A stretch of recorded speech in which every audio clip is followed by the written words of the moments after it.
SIR আতঙ্কে হৃদরোগে আক্রান্ত হয়ে কালনার মহাপ্রভুপাড়া এলাকার বাসিন্দা অসুস্থ ক্ষিতীশ শর্মাকে দেখতে তার বাড়িতে পৌঁছালেন রাজ্যের মন্ত্রী স্বপন দেবনাথ। রবিবার দুপুরে তার বাড়িতে পৌঁছান মন্ত্রী স্বপনবাবু। উল্লেখ্য 2002 সালে ভোটার লিস্টে তার নাম না থাকায় তিনি চিন্তাগ্রস্ত হয়ে পড়েছিলেন। গাড়ি চালানোর মুহূর্তেই তিনি হৃদরোগে আক্রান্ত হন।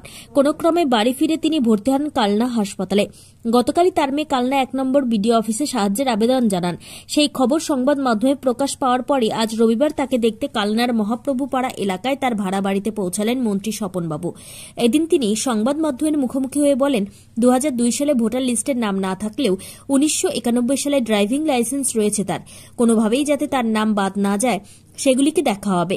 আজ অসুস্থ ক্ষিতীশ শর্মাকে দেখতে তার বাড়ি এসেছিলাম, সকলের সাথেই কথা হয়েছে, তার পাশে থাকারও আশ্বাস দিয়েছেন এদিন তিনি। মন্ত্রীর সাথেও এদিন তার বাড়িতে হাজির ছিলেন স্থানীয় এলাকার এক ঝাঁক তৃণমূল নেতৃত্ব। কালনা থেকে রীতা ভট্টাচার্যের report, crime press Bengal news.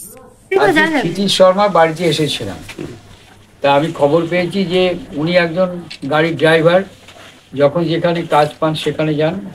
সম্প্রতি আরামবাগে গিয়েছিলেন, কালনা শহরে থাকেন 18 নম্বর ওয়ার্ডে। তা উনি এই কদিন ধরেই দেখছেন ভোটার এই যেটা এসআইআর বলছে আর কি, সেই নিয়ে একটা আতঙ্কের মধ্যে আছেন। দেখা যাচ্ছে ওর 2002 সালে ওরা ভোটার লিস্টের নাম নেই, কিন্তু উনি 91 সালে ড্রাইভিং লাইসেন্স আছে। 2006 সাল থেকে তিনি ভোট দিয়ে আসছেন ক্রমাগত, কি পৌরসভা, বিধানসভা, লোকসভা, লাস্ট লোকসভাতেও নাম উনি দিয়েছেন। 2000 সালে নেই, সে একটা আতঙ্ক ওনার মনের মধ্যে কাজ করছিল। সেই আতঙ্কেতে স্ট্রোক হয়ে যায় আরামবাগেতে। তখন আরামবাগের ওখানে হাসপাতাল থেকে উনি কালনায় চলে আসেন।